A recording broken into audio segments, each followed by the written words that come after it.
A polynomial. A polynomial we'll define pretty basically as the sum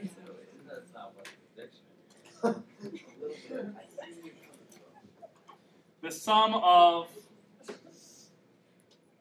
one or more monomials or difference, sum or difference. Monomials being a term of either a coefficient or a variables that have been multiplied together.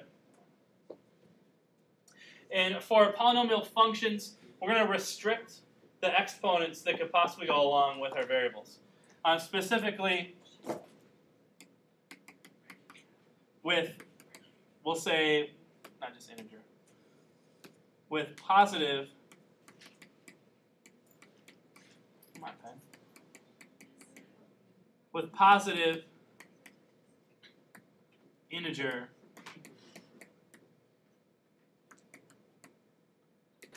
we'll work our way down. So things about polynomials, you could say standard form.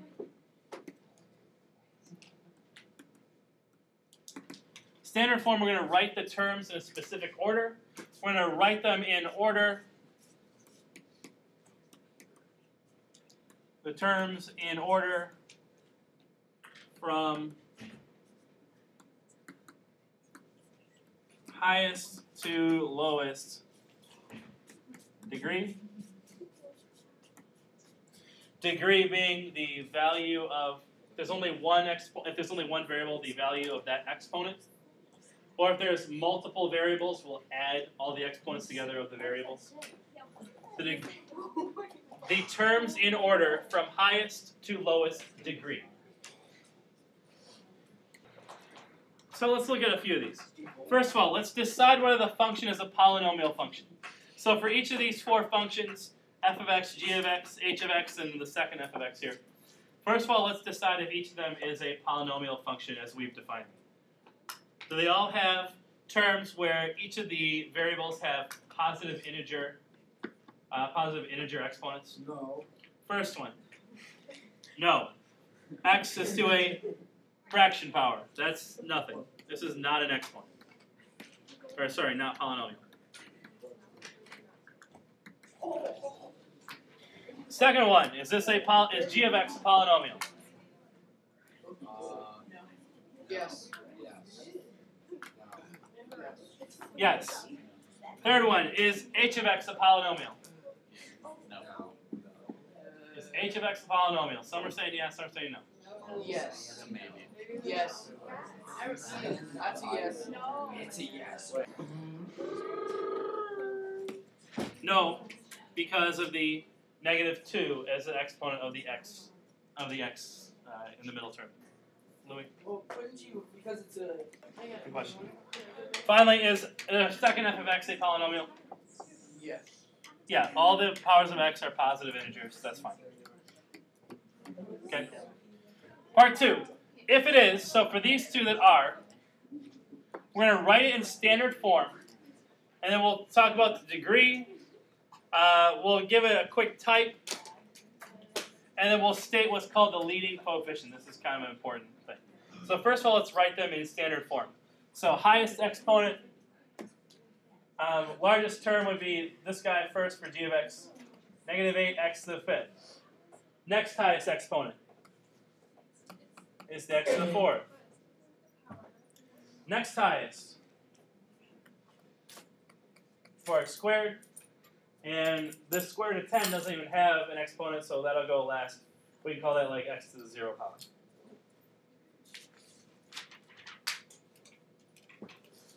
Similarly, this would be, what would this be? -3x to the 4th. Plus pi x to the 3 minus 9x squared minus 4. Would be f of x in standard form.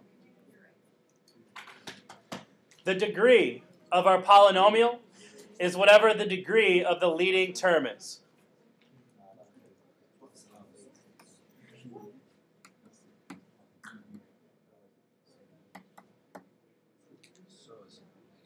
the degree is whatever the degree of the leading term is.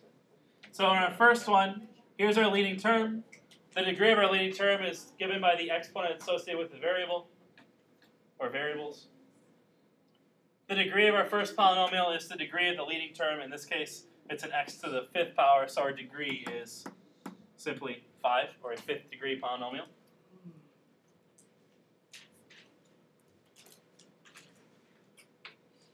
Its type, we actually give a name for the first 5 degrees. A first degree, or an x to the 1st power, is called a linear function. Second degree is called a quadratic. We've already hit those. Anyone know what a 3rd degree polynomial is? A cube or a cubic. A 4th degree polynomial. Anyone want to take a stab at what a 4th degree polynomial is called? Quartic. Quad, the suffix quad, quartic. And then a fifth degree, I don't know why I know this. If anyone ever go to Blimpie Burger in Ann Arbor? Anyone ever had a 5 patty burger? Do you know what they call a 5 patty burger at Blimpie Burger? It's called a quint. Is a 5 patty burger. A quintic is a 5th degree polynomial. This would be a quintic.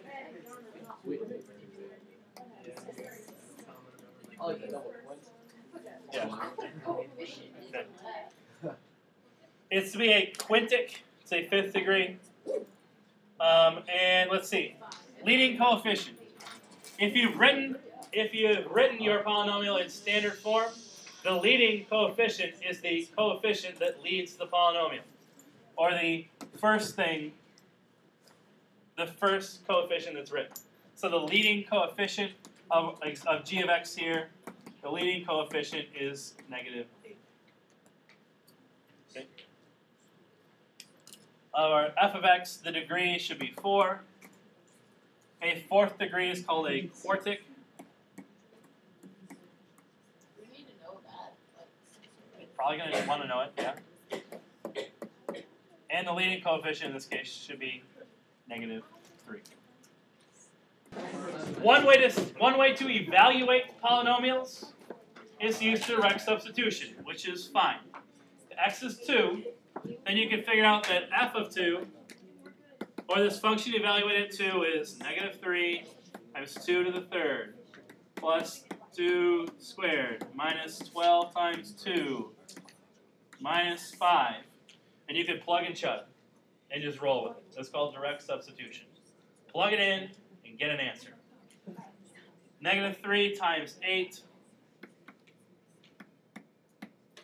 plus 4 minus 24 minus 5 gives you the direct substitution answer. -24 minus 24 is -48. Minus another 5 is -53. Plus 4 is negative. We get -49 by direct substitution. You can do the same darn thing for this one. And I'm not going to go through that one. I don't want to. Well, actually I will, because it's a negative number. Is that an R minus R2 or I mean 2 minus 1? 12. That's supposed to be the 12. Oh. Okay. That's a 12. If I plug in a negative, make sure that we're plugging in negatives, and notice how I put them in parentheses. If I'm going to directly substitute, plug in the -2 by going, say, -2 to the 4th plus 2 times -2 to the 3rd plus 3 times -2 squared minus 7. The process in static substitution we're going to start using the following. We're going to draw kind of a sideways L. Kind of like, looks a lot like a division sign. Okay, it's going to start like this. We're going to write the value that we want to plug in to the left of our synthetic substitution L here. So I'm going to plug in x equals 2. I'm going to write it a 2, not a 3. I'm going to write it 2. I'm going to write it 2 up to the left. I'm then going to go through, and under the bar, I'm going to write every coefficient that I see in order from largest degree to smallest degree. And I'm going to write every coefficient possible. So in this case, what I mean by that is I have a 3rd degree polynomial. I want a coefficient for the x to the third term, for the x squared term, the x to the first term, and the constant term. And I'm going to write every one of those coefficients down. So I have, say, negative 3. I have, what's the coefficient with x squared? 1. Negative 12. Negative 5. I'm going to just write those down. And what I'm going to do is I'm going to draw myself a little line here because I'm going to do some adding and subtracting. Okay. The process is the following. You start by bringing the first term down below this little line we just drew.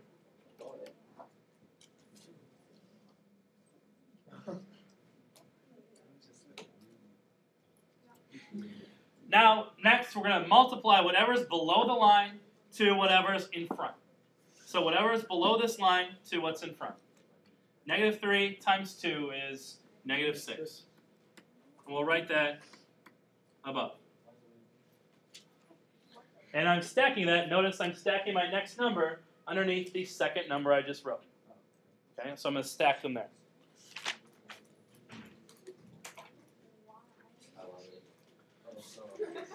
To get what's below, the next number that's below, I'm going to add together these two terms. I'm going to add 1 and negative 6. Will give me my next number below. 1 plus negative 6 is negative 5. Wait, did we add that? Did we add the first two together? Well, there's nothing here. So negative 3 plus 0 is just negative 3. So I bring that straight down. I multiplied what's below to in front to get the next number. Add. Multiply what's below to in front and right above. So below is negative 5 times 2 is now negative 10. Now give me the next number. Repeat. Add going straight down. Negative 12 plus negative 10 is negative 22.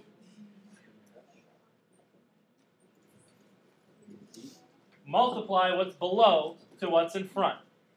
Negative 22 times 2 is negative 44. Add, going straight down, you get negative 49. Since there are no more numbers, we'll put a box around it, and that should be the same as what we get when we directly substitute 2 in. Example, let's do one more time. This is a good example because there's a 0 coefficient. There's a missing term. We've got to make sure when you're doing this process, the synthetic substitution, that you're getting all of the possible terms. So if I set this up, I want to write what I'm plugging in front. X is negative 2, so I'm going to write a negative 2 in front. I'm going to write every coefficient of my polynomial. First coefficient is 1. Second coefficient, the x to the third term is 2. X to the second term is 3. X to the first term, there's not one written. What's the coefficient of a term that's missing?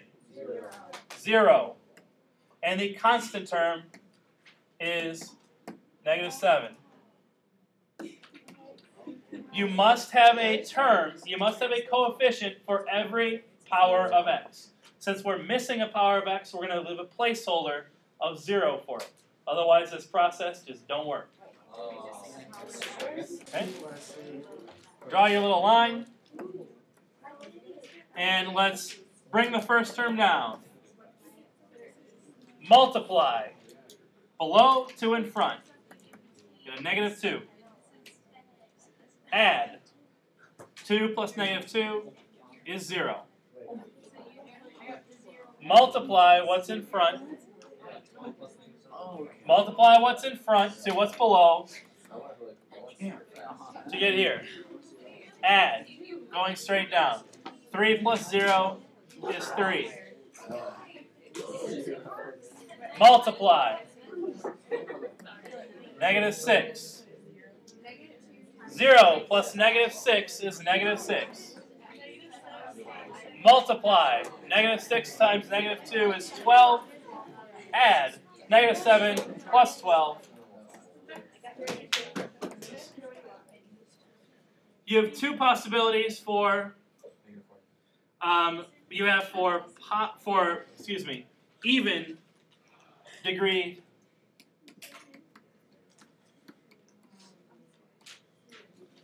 even degree polynomials, and you have two possibilities for odd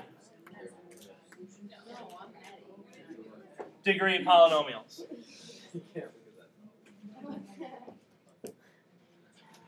And it is determined by the leading coefficient.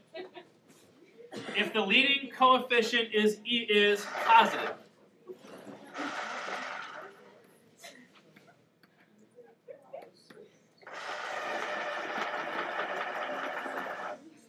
you have a positive leading coefficient and an even degree polynomial. Let's think of a pretty basic case. We saw a bunch of these last chapter, like x squared powers. That's an even power. What if the leading coefficient was positive? What was the first term multiplied by the x squared was positive? What did our graph look like? There's a parabola. And which way did it open, up or down? It opened up. So our basic, so if you go x really far to the left, y tends to get really big. Gets up to, say, positive infinity. It goes up. As x got really positive, what happened to y? It also went way up. So for positive leading coefficients of even degrees, they can do whatever they want somewhere in the middle. They can have as many different powers. But in the end, they'll always, both ends open up. As x gets negative, y gets very positive. As x gets positive, y also gets very positive.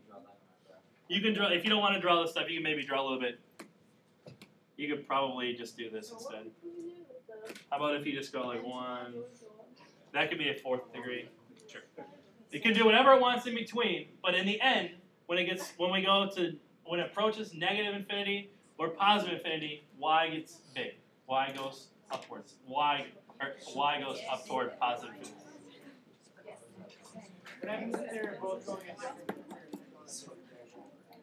If the leading coefficient is negative and it's an even power, we could extrapolate on, say, a parabola. If the leading coefficient is negative, that was an open down parabola. So as x gets really negative, y got really negative. And as x got really positive, y still got really negative.